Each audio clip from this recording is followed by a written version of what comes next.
So now I'd like to talk about assignments and exams. You're going to notice in this course that our modules begin on Monday and they end on Sundays at 11:59 p.m. So late assignments are not going to be accepted unless you contact me and you have a good reason. So that's when assignments are due. You're going to see here that there's 2 exams in this course. Now, I don't want you to be stressed about the exams. The exams are You're going to have about a week to complete each exam. There's going to be a Word document that you can download and can enter and figure out the solutions. And then I recommend that you log on and enter the solutions all at one time. You'll have one try on the exams.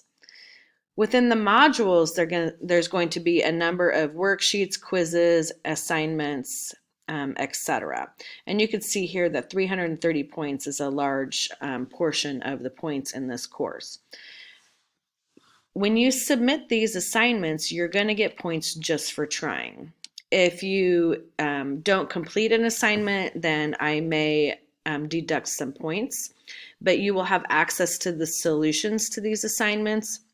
And it's your responsibility to take your work and then compare it with the solutions to make sure that you're on track. And the exams are really there to help you really increase your grade if you're interested. So you can see the grading scale here is pretty standard for the course as well.